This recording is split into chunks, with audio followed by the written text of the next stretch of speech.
Today on Sekulow, finally, the World Health Organization says they will investigate the lab leak theory. Will China comply, and what should the U.S. do? We'll talk about that and more today on Sekulow. Keeping you informed and engaged, now more than ever. This is Sekulow. We want to hear from you. Share and post your comments or call 1-800-684-3110. And now your host, Jordan Sekulow. Remember the days when if you suggested that China created the COVID virus in a lab, and even if you were careful to say intentionally or unintentionally, that virus was then released upon the world, and as we're still dealing with COVID as we speak today, things are still not back to 100% normal. And of course, you could go off on this schools and universities going back to masks and things like that.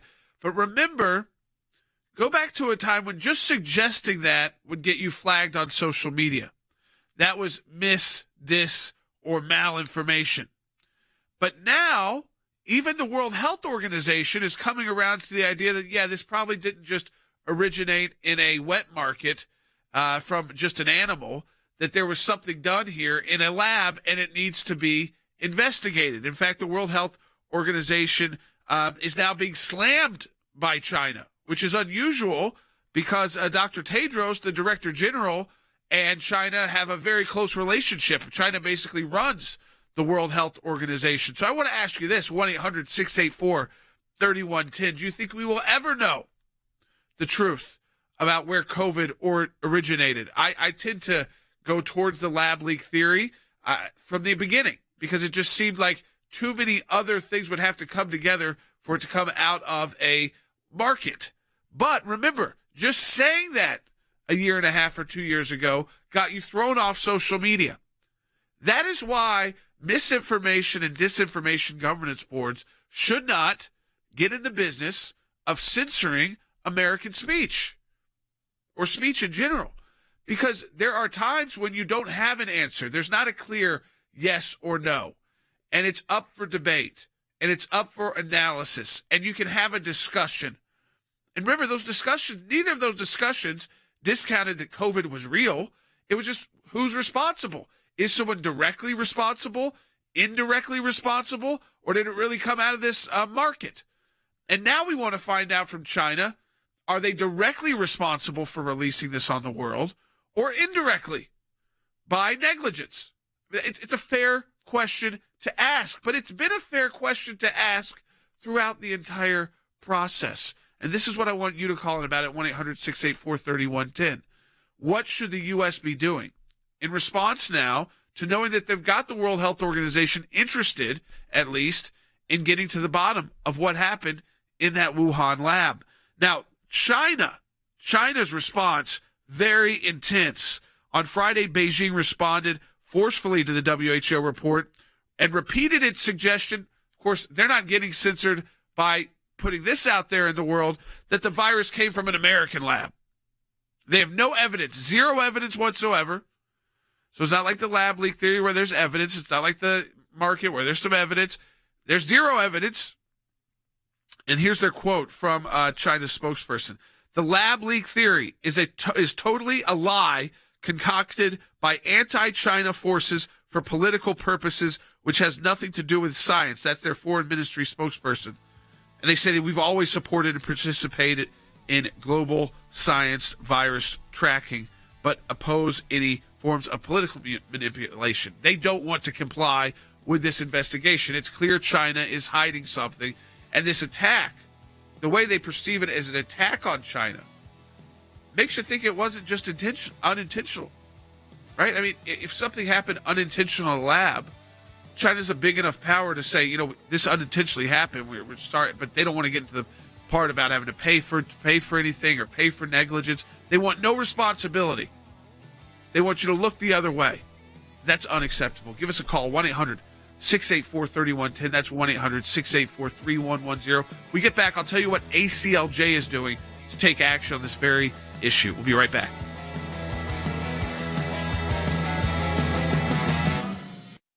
Well, more than 2 years after the start of the COVID-19 pandemic, we're continuing to learn more information. There is now no evidence for a zoonotic transfer. There's no one's found the reservoir of the disease. No one's found the transmission links. So there is more evidence for a lab leak. I have spent my life in virology. I do not believe this somehow came from a bat to a human. And at that moment in time, the virus that came to the human became one of the most infectious viruses that we know in humanity. So add to this the fact that the Chinese government has been generally uncooperative and has been removing evidence from public databases. We're not going to get witness protection short of some regime change over there for all the family members of anyone who worked there, and we probably don't have the original specimens anymore. We have enough circumstantial evidence to make the conclusion that it was a lab leak. I just don't think this makes biological sense. So in the lab, do you think that process of becoming more efficient was happening? Is that what you are suggesting? Yeah, let's just say I have coronavirus that I'm working on. Most of us in the lab, we're trying to grow a virus. We try to help make it grow better and better, and that's the way I put it together. He's the former CDC director, so when he says it's just his opinion, it's not just an opinion. The former CDC director sees things and knows things that the rest of us don't lifelong see. of expertise. Or no, well, but not only his lifelong area of expertise, but actually when he was in the U.S. government, seeing things that the rest of us aren't entitled to. I mean, how much of just an opinion can it be? Our policy, the world's policy, it's not just the United States policy, but the world's policy towards China, I think should have been very different. What we have to do is start holding China accountable. We can sanction them, we can seize their assets, but what they need is public shaming. That we have to shame them, and not just the United States, but we need other countries to shame them as well. We need to start bringing in product lines, manufacturing back jobs back to the United States, do all those things to publicly battle them.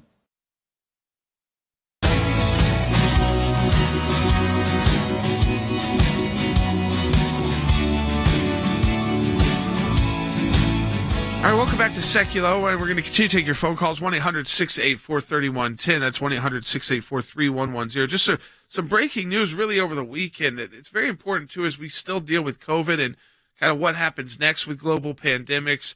Because remember, the Biden administration wants to give more power to the World Health Organization.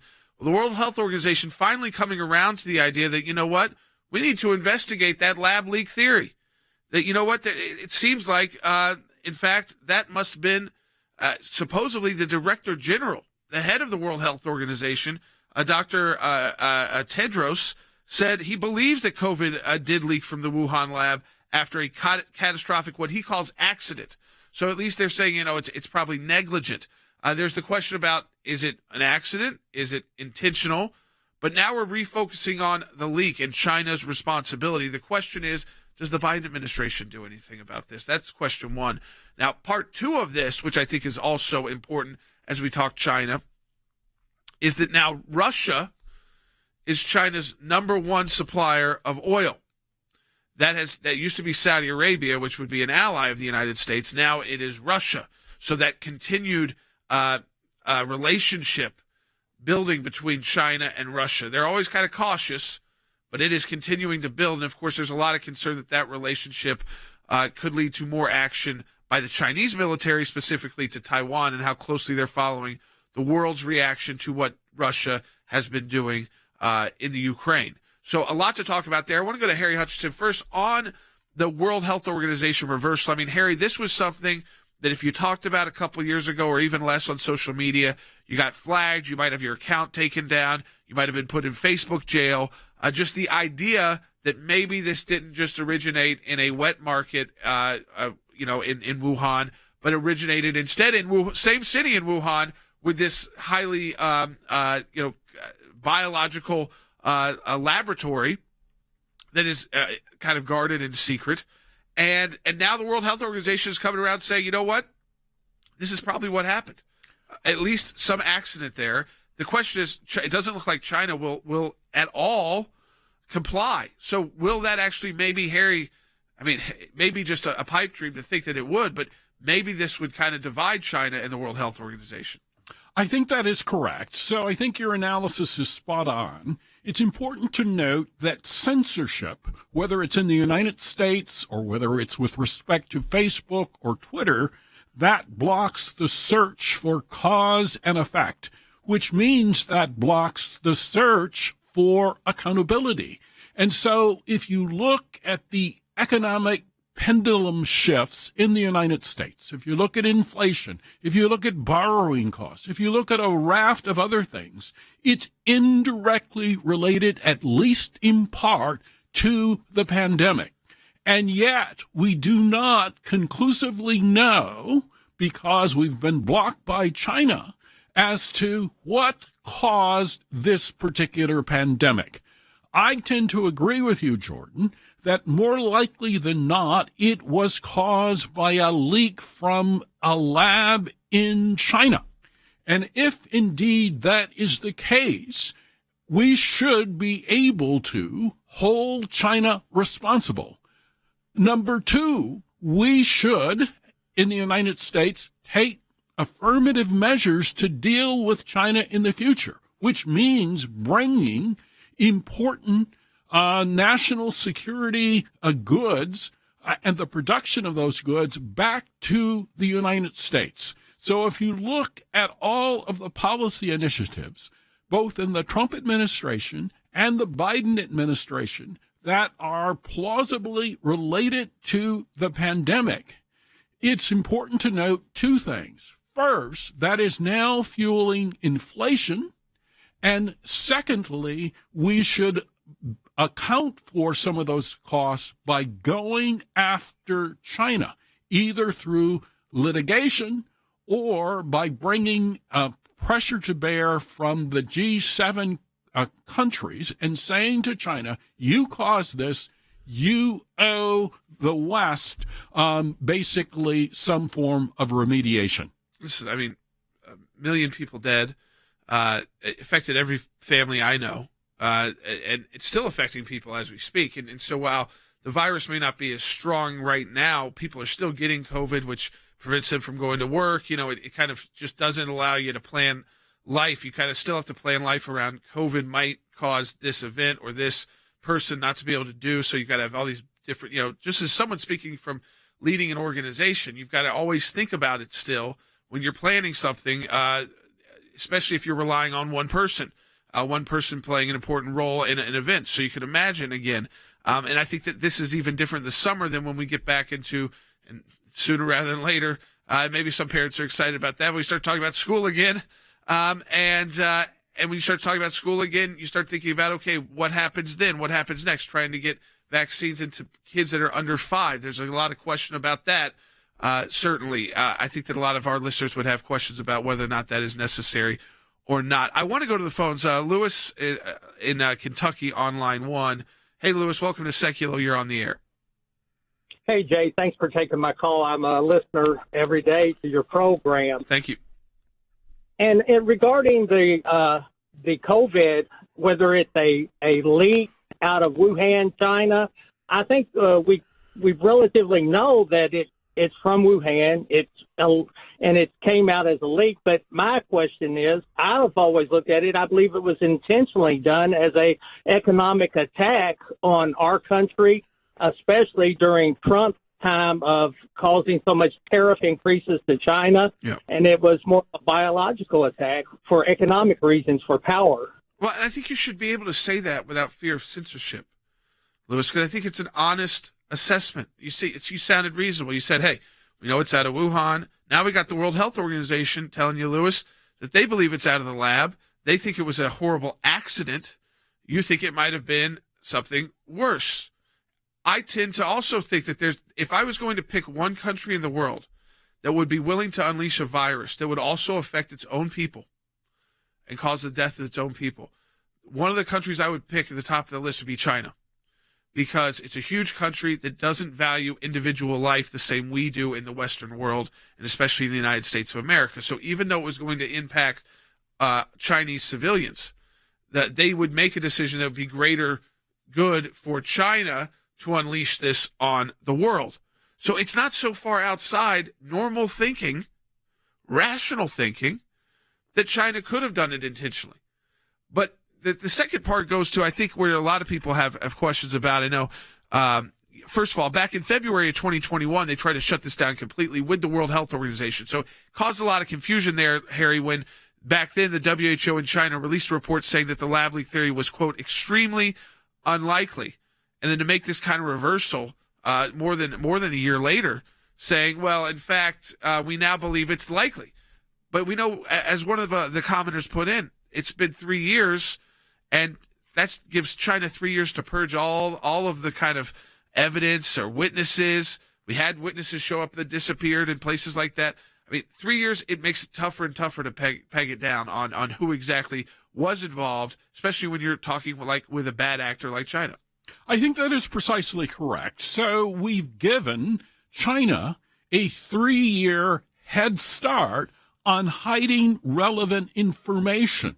Was China engaged in an intentional campaign to essentially leak this virus and cause economic and human pain on the American people?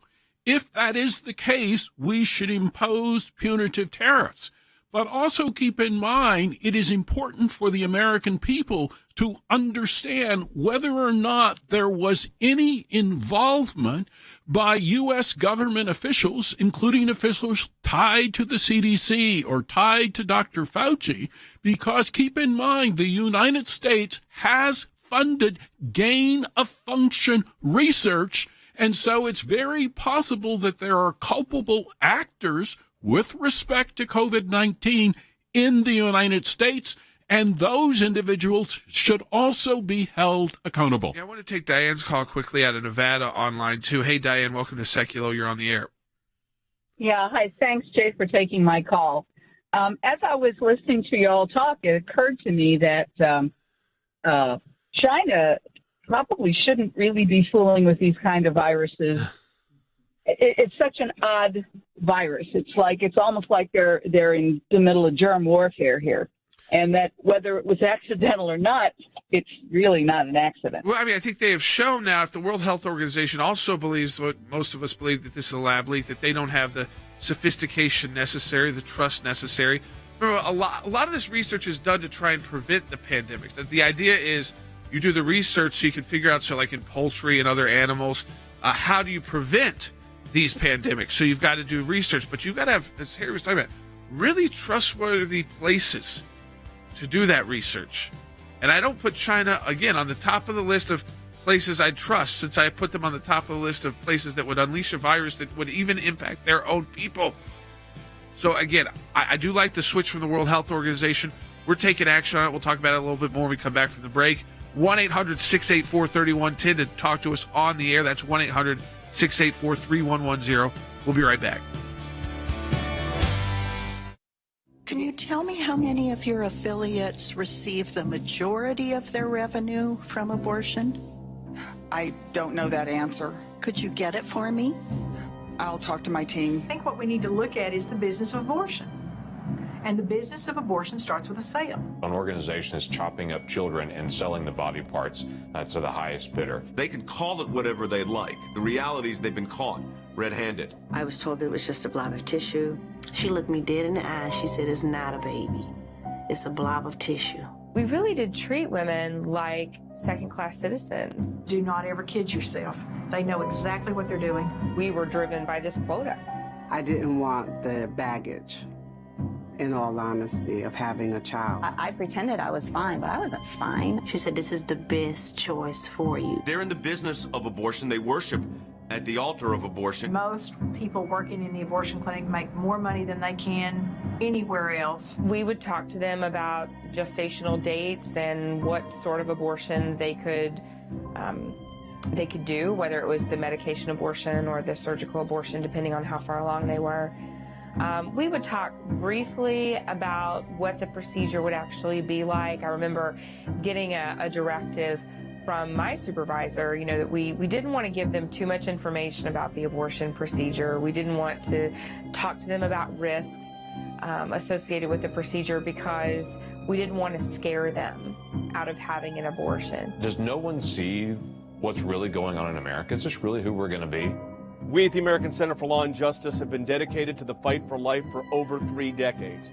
Whether it's at the District Court, the Court of Appeals, the Supreme Court of the United States, or in the halls of Congress. We are part of the fight. We want you to be there with us. Go to aclj.org right now, aclj.org.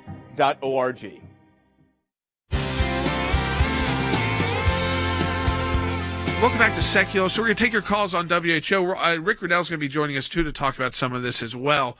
But also these attacks on pro-life pregnancy centers, this Jane's Revenge group. Over 60 attacks, 5 which have been fire bombings. And they say it's going to get worse. Now, we know the Supreme Court's got opinion days on Tuesday and Thursday of this week.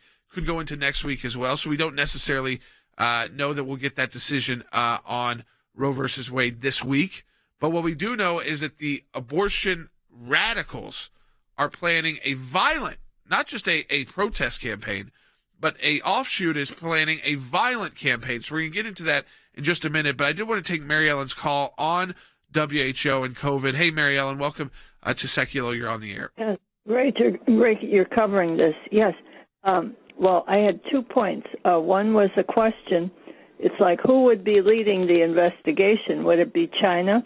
And the other question is, or I should say maybe comment, it's like, if China is an enemy and Iran is an enemy, and we look at what Iran did with when they invited people in, so-called, to investigate, they removed the evidence.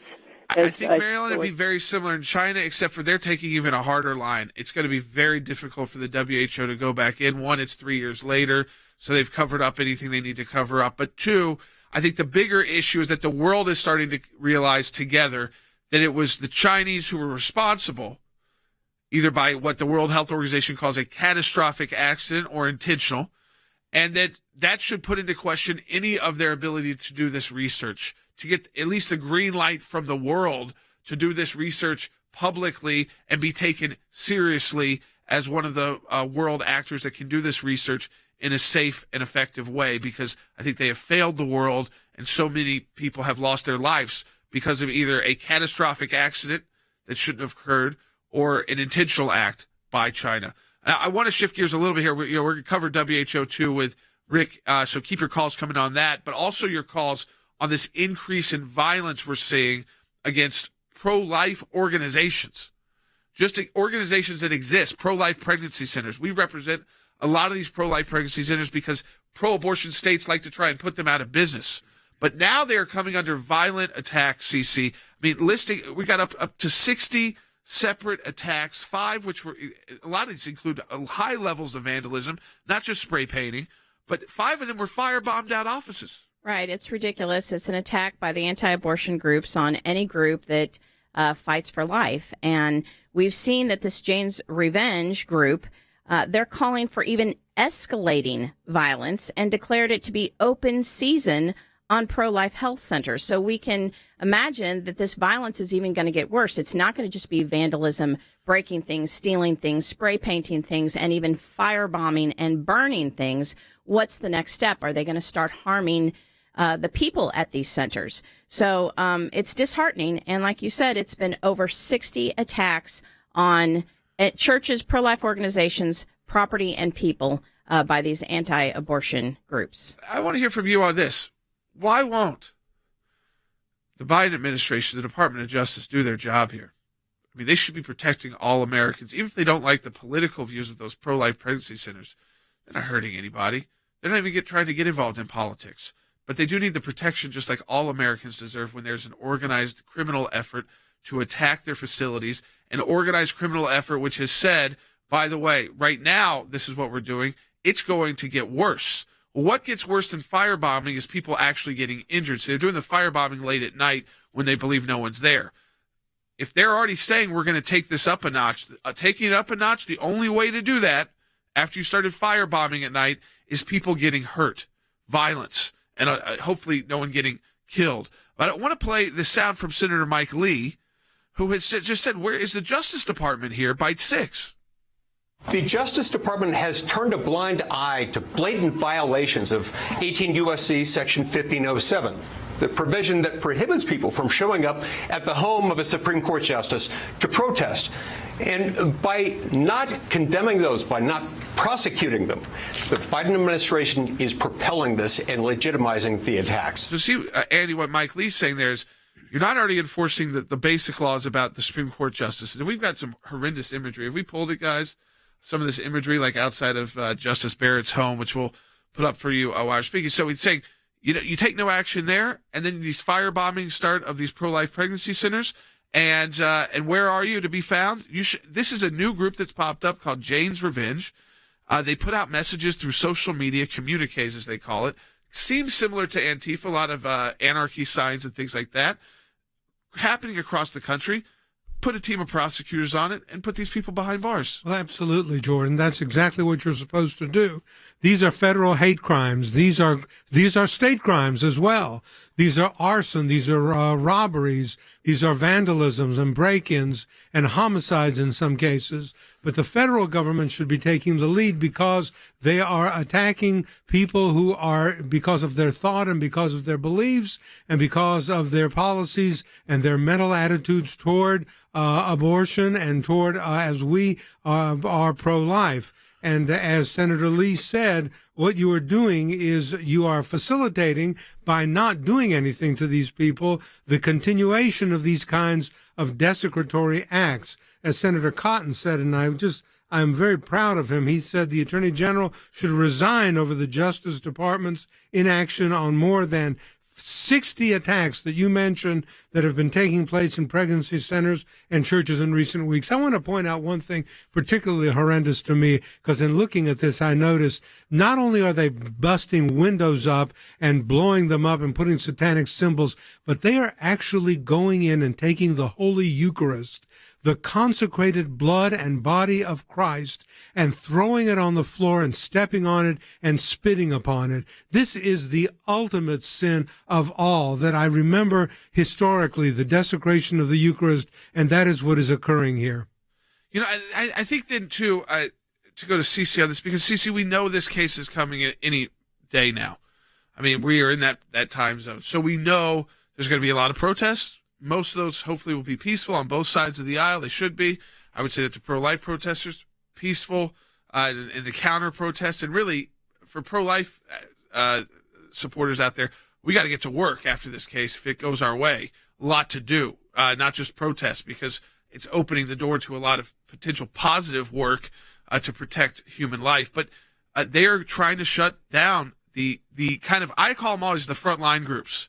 The pro-life pregnancy centers, when I speak to their groups, when we represent their groups, and if they could shut them down, they want to, because they always want to say that on the pro-life side, we have no other options, we don't care about the women, we don't provide, and yet these are the groups that are on the front lines doing just that, and they know that, so they want them to, they're actually threatening some to say you've got like 30 days to shut down or else. Right.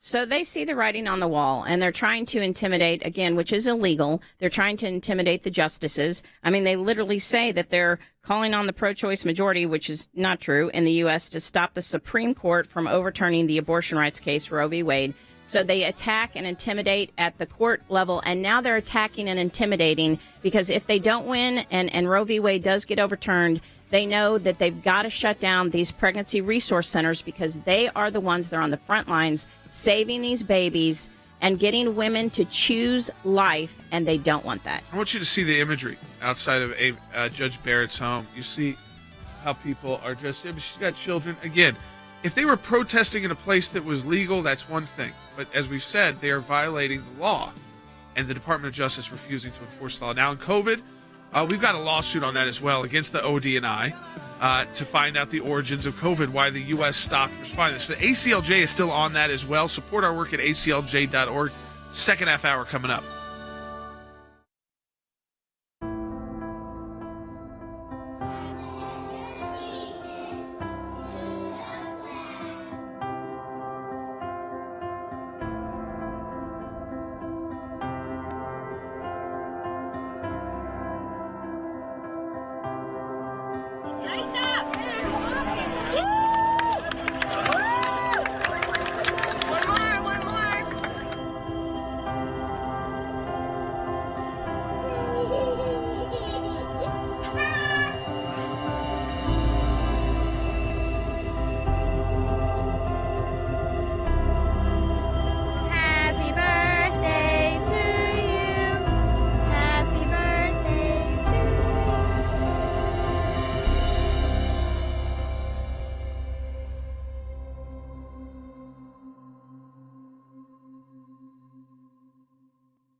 keeping you informed and engaged.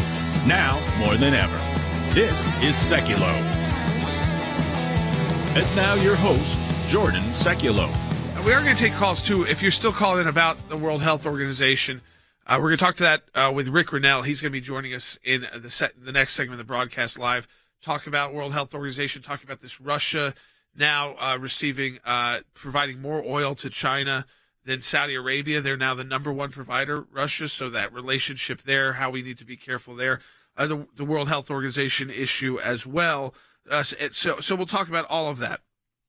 But we're also going to be talking about, I want to make sure you knew this so you don't tune out.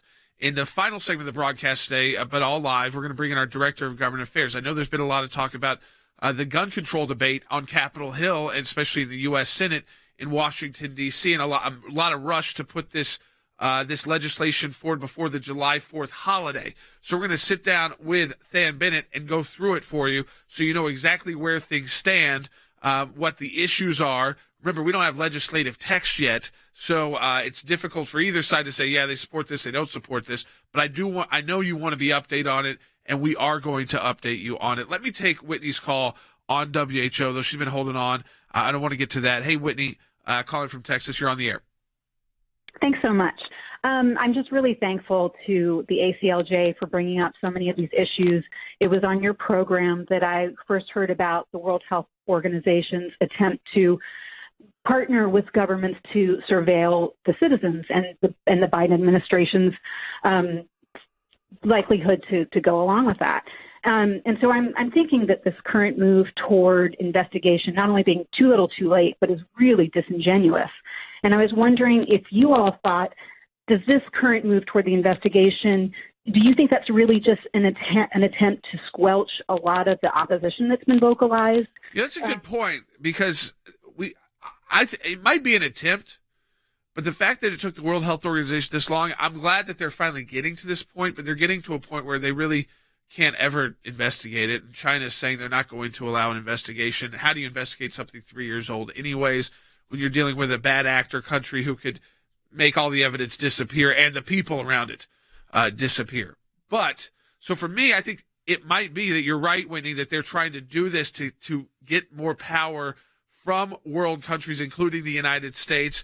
And the U.S. was proposing to give the World Health Organization that surveillance power, that tracking power, that disinformation power. And yet the World Health Organization is all over the place on the origins of COVID. And so it's why you should allow for free and robust debate and not be afraid of the Chinese Communist Party and their words for preventing you from actually having a discussion about how did this happen. It's still a very valid question when people are still dying from COVID today. It's not at the rate it was. They're certainly still testing positive. It is affecting our life. And we still don't know exactly, where it came from and what's next. And the whole debate's about, giving this vaccine to kids under 5. There's a lot of debates around all of this, right? And it feels like it's just kind of thrown on us, so we just accept it as fact as we do, and then they change the fact. And they changed the facts a year and a half later, and we're just supposed to just shrug our shoulders and say, oh, yeah, the World Health Organization is great. No. So we're going to stay on it. Remember, we've got the lawsuit about why the Biden administration canceled the Trump administration's State Department investigation into COVID origins. That lawsuit, again, is in production now. We got our first production on May 16th of 2022, and we've got a next joint status report just occurred last week. So again, we are on these issues. We're going to talk to Rick Grinnell about them. We'll continue to take your phone calls as well. 1-800-684-3110. That's 1-800-684-3110. We're going to talk to Rick about these issues and also the issues with Russia. And then we're going to get from Than Bennett, our Director of Government Affairs, we are going to get into the gun issue as well and some of what's going on in the U.S. Senate. I think there's a lot of confusion there, and they're at a pretty short timeline. New York Times just put out an article that Israel's governing coalition will vote to dissolve parliament within the next week or next. Yeah, so more elections coming in Israel. We knew that coalition had fallen apart. We just didn't know exactly when they would dissolve. So it looks like they could not put the coalition back together. More elections in Israel. We'll, of course, stay on that with our office in Jerusalem. because of the support of every member of the ACLJ, one of the practice areas that we've been able to develop is Freedom of Information Act requests, or FOIA requests. It's thousands of pages of paper, and in those thousands of pages of paper, you usually find a nugget. The goal here is to gather the puzzle pieces. Sometimes you don't know which ones will be important until they become important. Government agencies acting out of control. We have exposed that in our FOIA litigation, and we do that every day that we bring these cases. It is your statutory right as an American citizen to have access to documents that reveal how the government is functioning, how your government is functioning. Do you remember the Iran deal? There was a video about what took place on that deal, and it was edited. And the edit took out the key part of what was going on. State Department, White House, editing videos to keep it from the American public. How do we know? Because our FOIA litigation got that document. We took it to the IRS. No one ever does that. And because of it, it's a very weak government agency that used to be the scary government agency. What the IRS was doing was violating the Constitution and statutory law. Because of the litigation we engaged in, it's a different agency. They can't do what they were doing before. They've been hiding behind in the shadows. These FOIAs bring them to light. All of this information came because we went to court to get the information. Many times when we make these requests, the requests actually end up in court as the bureaucracy fights back to withhold the information. But that's okay, because the law is on our side. We are entitled to the information that is in these requests that we have made. We've got the declassified list of Obama administration officials who started asking to unmask. How was our government operating? What were they driving at? What was their agenda? What was their motive? The picture that it paints is one of terrific abuse. Those of you that support the ACLJ, this is what it's all about at the end of the day. Think we haven't been on this, folks? We've been on it.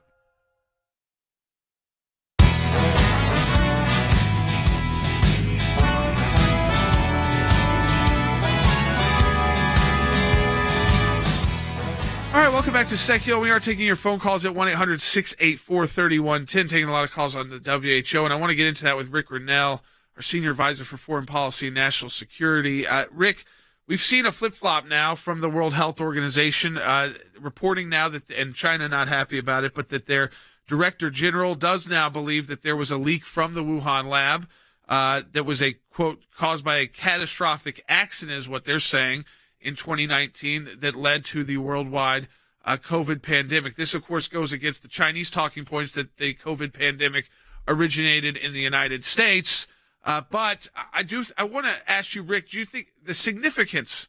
I mean, there's a lot of questions about. I don't like a lot of parts about the World Health Organization, but something went on there where they were willing to make us put out these statements. They're calling for a reinvestigation as well, though 3 years after the fact is pretty difficult. But, there's got to be a reason why behind they're willing to challenge China on this now.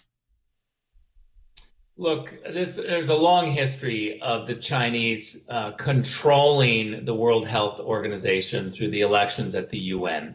They have really tried to implement their Chinese strategy of controlling UN agencies, and they've done a pretty good job of it.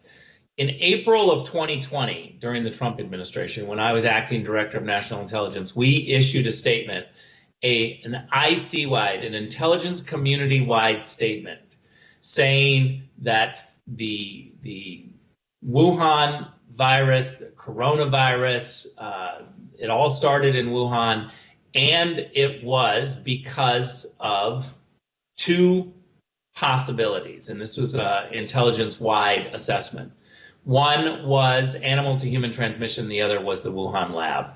We knew at the time that the Wuhan lab was the likely place. That has only increased over the years. For WHO to come around now and finally come to the assessment that we've known for years just signifies that they are not paying attention to real facts. They're controlled by the Chinese, and they finally really couldn't bear the embarrassment of continuing down this road of denying the facts. Every country, even the Germans and the Europeans now, are literally looking at the facts and understanding them. And so they were endangered of really losing the credibility of the rest of the world if they didn't catch up. It was sheer embarrassment for for WHO to completely change their thinking. Yeah, and I think they should be embarrassed because, as you said, there were so many different countries and international organizations and individuals just looking at it, scientists looking at it, saying, okay, how likely it would be this, how much more likely it could be this out of this lab. But then we see the Chinese response. While the World Health Organization wants to do more research and investigation into this, I mean, it doesn't seem like, Rick, we can expect much from China to let those investigators in. And at this point, if probably anything that's relevant, unfortunately, has been destroyed, including the people. One thing to just note is that the UN seldom does any research on its own. It's really a compilation of countries. And so what WHO is going to rely on are member states, countries' intelligence. And so they're going to be looking at the United States intelligence. They should have been looking more closely over the last 2 years. By the way, you can go to the DNI website, and that intelligence community-wide statement is still on the DNI website. It's been there since April of 2020. So it's important for us to push international organizations like the UN and others to read the facts and respond and not be so political. They've allowed the Chinese to take over the whole process, and therefore there hasn't really been a real investigation. And I doubt we'll ever get one. Remember that it took the UN a couple of years to come forward and say that the Syrians had used chemical weapons against its people. We had the facts. Every country knew this already. We could see the video evidence, but the UN was like 2 or 3 years late. So they're never going to be at the forefront.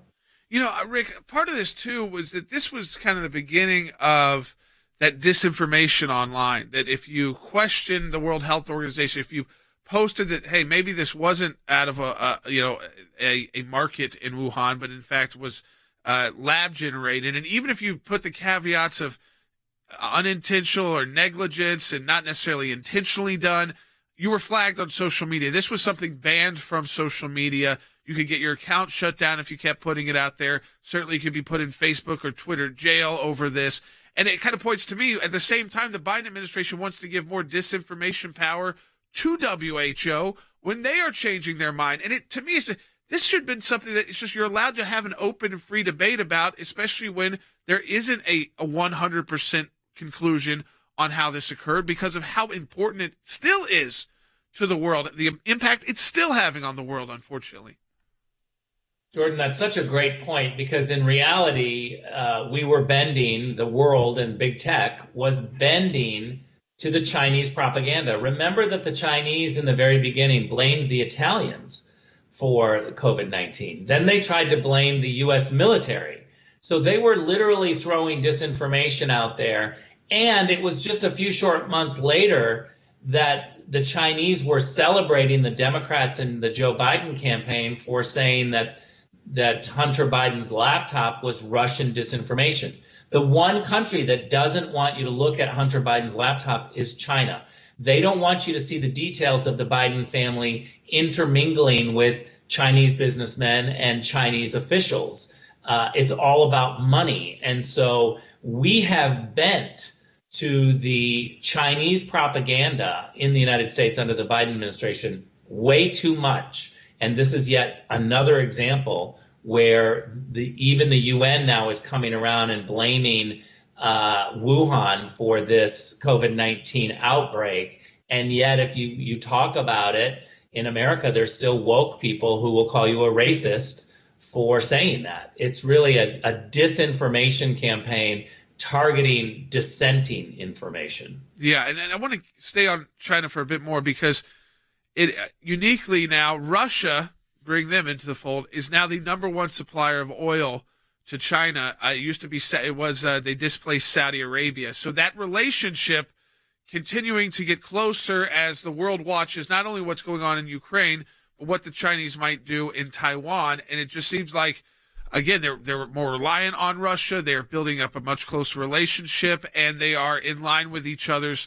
foreign policy. And so, Rick, what do you make of the fact that now Russia is the number one supplier to China when the rest of the world tried to cut Russia off? Look, the Western alliance, the Western countries really did a good job in the beginning of trying to implement these sanctions. It took the Europeans way too long to come around, but they did. But we've got a problem now with countries that are going around the international sanctions. And it's not just China, it's also India.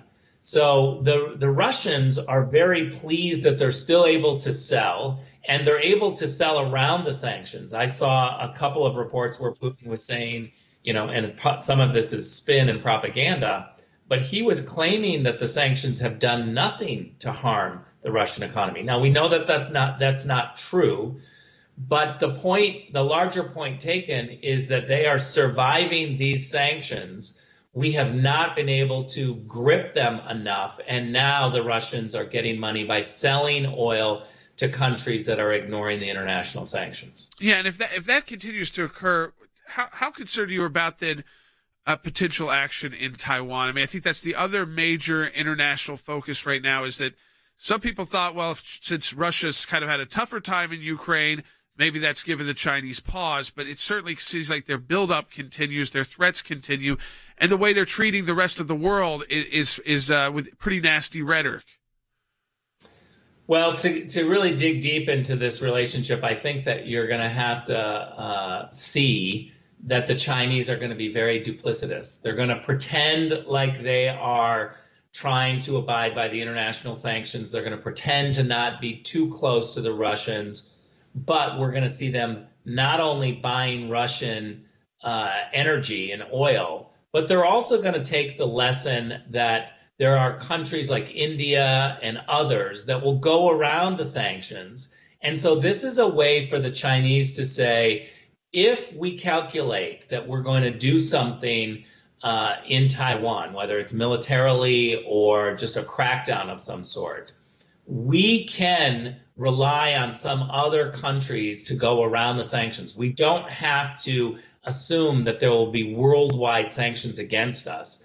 That's a scary lesson, and I think that the Biden administration is going to have to start playing a bigger, tougher game with countries like India. Remember, we don't have a U.S. ambassador to India because the mayor of L.A. is not being able to be confirmed. I think we should move on and try to find somebody to get them there as quickly as possible. I mean, this is way too long an administration not to have an ambassador to a major country like that. I mean, it's a world power. It's a nuclear power. It's important economically to the U.S., important in the region. Rick, as always, I appreciate your insight and, of course, the additional insight, too. Like facts like that don't make front-page news, that there's no U.S. ambassador to India right now when we're talking about all of these issues. As always, let me encourage you to support the work of the ACLJ at aclj.org. When we come back, these gun proposals in the U.S. Senate. Dan Bennett, our Director of Government Affairs, just going to update us on where they stand. Is it likely they're actually going to have a vote in the Senate before the July 4th holiday? All of that coming up next on Sekulow. In my time in service, both as the CI Director and the Secretary of State, I watched the good work that the ACLJ was doing here in the States and all across the world. The ACLJ's work at the UN, overseas with the European Court of Justice, is incredibly important. We have on our team lawyers, non-lawyers as well, that are policy experts. They're all engaged in foreign policy issues. We have been focused on protecting the nation state of Israel, particularly before the United Nations. We don't shy away from the battles that are going on at the UN and just complain about them. We actually try to go in and do something positive and actually affect change. The risk of an incomplete or unsolid relationship within the United States of America and Israel is real. Israel is very important to the ACLJ, and we will always fight for Israel's rights. We had a series of cases at the European Court of Human Rights, primarily dealing with religious liberty. And as Secretary of State, I saw this too. Nations that had more religious freedom were on firmer footing. They had better democracies. America has always been the world leader in religious liberties, in freedom of conscience and freedom of speech. We've taken the First Amendment, and that has been our cornerstone. It's to defend the rights of people of faith and others that are having their rights abused. We not only hold our government accountable, but we hold other governments accountable. You have to keep the battle going when it's not cool anymore, when it's not the number one story on TV. You have to actually be committed to finding it out, or else you'll never win. The ACLJ's front and center on this, whether it is going after the deep state, whether it is litigation that we're engaged in. Your support of the ACLJ enables us to do all of this. Go to aclj.org today. That's aclj.org.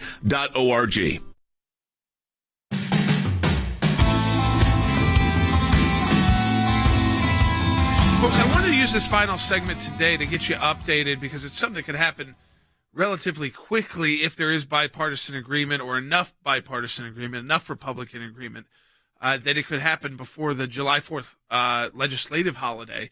Let me bring in Than Bin, our Director of Government Affairs. Than, I know a lot of our listeners are strong supporters of the Second Amendment.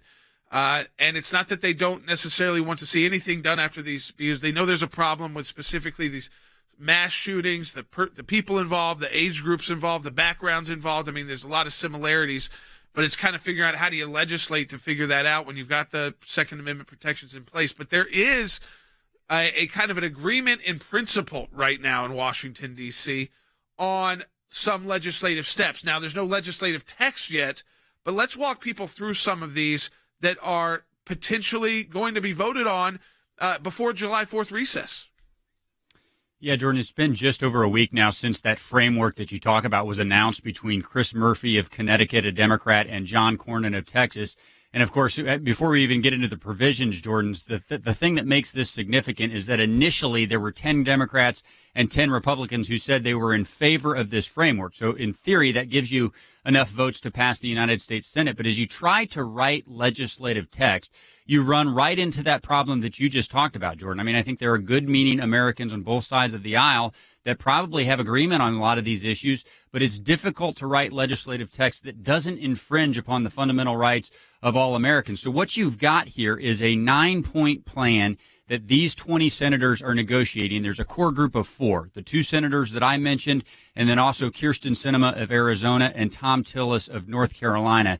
And Jordan, I kind of break these 9 provisions down into 3 buckets. There's 3 that are centered around mental health that I think they're going to get to an agreement on. There's 3 that are largely non-controversial. They're largely clerical in nature. I think they're going to get agreement on those. But then, Jordan, there are 3 provisions that I think maybe we should walk through one at a time. Maybe I'll just throw them at you and you can kind of let me know how you want to dig into them. But the first one is around these red flag laws that people have probably heard about. The second is related to domestic violence restrictions. And then the third is an enhanced review for buyers of guns who are under the age of 21. I think those 3, Jordan, are where they're still working, where they're trying to get legislative text that both sides can agree on. Yeah, so let's start with the red flag laws. Everybody's heard of that now. Some people because they have them in their states. Some states that are fairly conservative, very conservative, like Florida, have red flag laws that allow people to take this action if they know a family member. And most of the times it's because a family member they believe is suicidal, and they can go to a court and get an order that prevents them for a period of time from being able to purchase a gun. But what are they looking at doing it from the federal level, Than? Because a lot of this, that's been done at the state level. Yeah, that's a great setup, Jordan. And I mean, I think the framework of what they've put in here is probably good. It's basically offering federal dollars for state setup and running of these red flag laws. And I think that's the appropriate way to do it because it allows states to set them up in a way that protects constitutional due process. I would tell you that of the existing laws, Jordan, some of them do a very good job of that. Others, not at all. I would say that some of the due process is not protected under these state laws. And so you want to set up a process that lets states do that. The hang up here, though, Jordan, is John Cornyn wants to say we want to provide this funding to states and we want to encourage red flag laws. But if states want to do mitigation that looks a little bit different, other ways other than just red flag, he wants to make that funding available to those states as well. And I think, Jordan, it's a way to make sure that this funding doesn't end up all in liberal states where you would get processes in place that would step on due process protections for Americans. So that's one of the main hangups right now is whether or not they can come up with a framework in legislative text that would make that money more widely available to the states. The protections for, and again, you see where it gets interesting there, folks, is will the Democrats even be okay with saying, no, it doesn't have to be exactly like this? Because there could be a major legislative hangup right on that point. We don't have the text yet. And that's, again, if I know some of you don't support any of this at all. Some of you might support all of it. We're trying to get you the facts so you're prepared about what they might be coming. Because, Than, right before I get to the boyfriend loophole, people have been calling it, this could happen very quickly. Yeah, you really have a runway of about 4 days now, Jordan. I mean, the government is out for a federal holiday today. Friday's supposed to be the last day they're in session before 2 weeks off before July 4th. And, anybody who watches policy, if you take that 2-week break without a deal, Jordan, it's very likely to fall apart. So I think really you've got about 4 days here for either a deal to come together in the Senate or probably for it to be put off altogether. All right. So let's go to that boyfriend. Explain that to people, because it's being called a boyfriend loophole. Yeah, boyfriend loophole. Right now, domestic abusers are prohibited from buying a gun, but it's only if they're married or have a long-term relationship with the person involved, and that can include if they have a child together. Jordan, the Democrats in this group want to expand that very, very broadly. So it could be, someone you had a relationship with even decades ago. Republicans are asking for much more precise, specific language. And look, I mean, let's just speak real to the American people here, Jordan. I don't think anybody has an issue with allowing some restrictions for somebody that has a restraining order in an existing relationship, right? I mean, maybe there are some people do that, but there's pretty broad consensus around that. But you start talking about a very different question if you're talking about a relationship that is, 25, 30, 35 years old. That is the kind of thing that they're trying to get done here. If they can define it very specifically, where you're talking about an active domestic violence threat, I think this is one that can be bridged as well. But if you're going to talk about, a relationship from 30 or 40 years ago, this could trip up the negotiations as well. And then there's a third point of the 9, but the third point of the 9 that you say is kind of a sticking point, which is the under 21 enhanced review process. And again, the way I've heard some people talk about that is, well, if you're under 21 and you want to purchase like an AR-15, that the background check should not be barred from any criminal activity you may have committed, like as a minor or other information like that. Am I right on that, or is it broader? Well, you are correct on that. I think it could be broader as well. I think there's concerns on both fronts. One, are juvenile records going to be a part of this process? Are you going to have access to it? Will that be public information? Or will it be just sort of a broader, if you are under 21 but legally able to buy a firearm, what will that enhanced review look like? And Jordan, I think it's worth noting at this particular point, even inside that debate, there's a more nuanced debate that I think is worth mentioning. Look, you've got a wide panoply of constitutional rights, right, including the right to vote.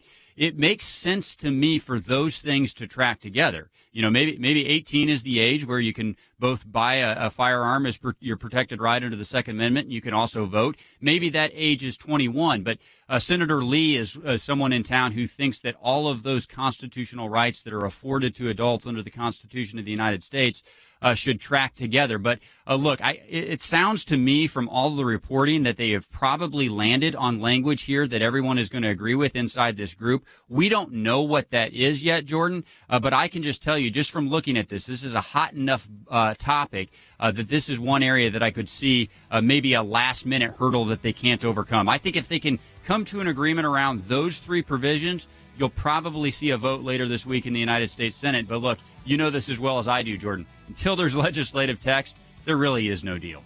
Yeah, I mean, we're talking about 4 days. So we will keep you updated throughout this week, and Dan will keep us updated as well. That's why we've got our government affairs team, is so you know what is going on. So I hope just walking through that and understanding that could be put into legislative text in a day or two and try to be voted on before the July 4th holiday. So stay updated with us throughout the week on the broadcast. The Supreme Court's got opinion days tomorrow.